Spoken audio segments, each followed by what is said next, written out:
कई वर्ष पहले एक घने जंगल में 4 चोर रहते थे। चुराया हुआ धन वे एक साधारण से बर्तन में रखते थे। एक दिन चारों में निर्णय लिया, हम किसी नए शहर में जाकर नया व्यापार शुरू करेंगे। चारों चोर एक शहर पहुंचे। उन्होंने एक वृद्ध औरत का घर देखा, जो आरामदेह तो लगता ही था, उनके लिए ठीक भी था। चोरों ने बुढ़िया से कहा, हम चारों व्यापारी हैं और इस शहर में कुछ काम धंधा शुरू करना चाहते हैं। हमें आपका घर पसंद आया और इसके कुछ कमरे किराए पर लेना चाहते हैं।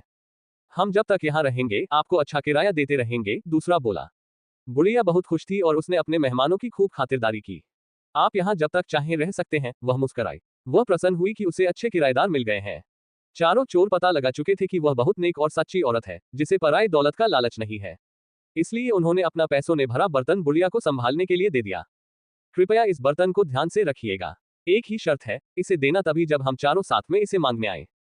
ठीक है, बुढ़िया ने बर्तन लेते हुए कहा।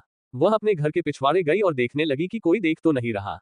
जब उसे तसल्ली हो गई तो उसने जमीन खोदकर उसमें बर्तन डाला और उसे वापस मिट्टी से ढक दिया। चारों ओर कुछ काम धंधे की तलाश में शहर चले गए। जल्दी ही वे काफी थक गए और बुढ़िया के घर से कुछ ही दूरी पर खड़े वटवृक्ष के नीचे बैठकर सुस्ताने लगे। तभी एक औरत लस्सी बेचती हुई वहां से निकली। चारों ने थोड़ी लस्सी खरीदने का निश्चय किया। लस्सी बहुत स्वादिष्ट थी। उन्होंने सोचा कि दोपहर के भोजन के साथ पीने के लिए थोड़ी लस्सी भी ले ली जाए। पर 3 चोर तो बहुत थक गए थे। लस्सी डालने के लिए बुढ़िया के घर से बर्तन लाने की हिम्मत किसी में नहीं थी। चौथा चोर, जो किसी ऐसी ही घड़ी की प्रतीक्षा में था, झट से जाने के लिए तैयार हो गया। वह बुढ़िया के घर पहुंचकर बोला, मुझे मेरे साथियों ने बर्तन लाने के लिए भेजा है, लेकिन मैं तो ये बर्तन तभी दूंगी जब तुम चारों इकट्ठे आओगे। वह मना करती हुई बोली। उस चोर के दिमाग में एक विचार आया, मेरे साथी यहाँ से कुछ ही दूर केले के पेड़ तले बैठे हैं, आप खुद ही पूछ ले, उसने राय दी। बुढ़िया घर से बाहर निकली। उसने तीनों को पेड़ के नीचे बैठे हुए देखा। क्या आपने अपने दोस्त को बर्तन लाने भेजा है? वह चिल्लाए। जी, कृपया उसे दे दीजिए, तीनों चोरों ने जवाब दिया। बुढ़िया ने सोचा कि उन्हें अपना बर्तन किसी कार्य हेतु चाहिए होगा, जो उन्होंने अपना विश्वसनीय साथी भेजा है।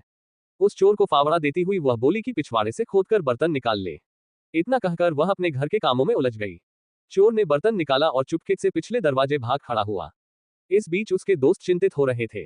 काफी वक्त बीत चुका था और उनके साथी का कुछ पता नहीं था। तीनों बुढ़िया के घर गए।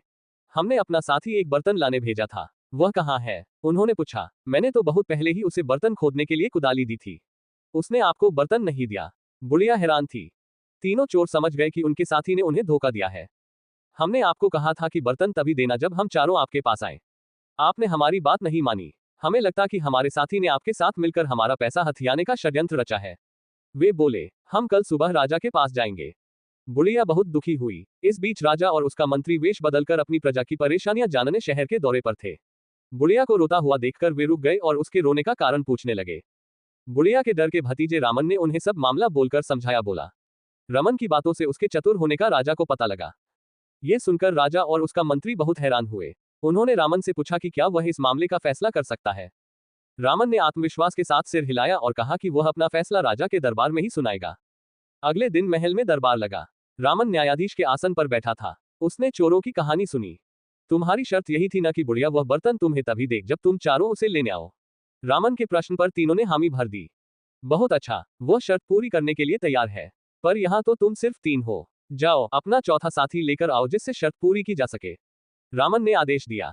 शाबाश, क्या फैसला दिया है? राजा ने रामन की भूरी भूरी प्रशंसा की। तुम छोटे हो पर हो समझदार। आज से तुम मर्यादा रामन के नाम से जाने जाओगे और हमारे दरबार में ऐसे मुकदमों के फैसले किया करोगे। आगे चलकर वह दक्षिण भारत के रमन नाम से प्रसिद्ध राजा के दरबारी बने, जो अपनी चतुराई के लिए जाने जाने लगे।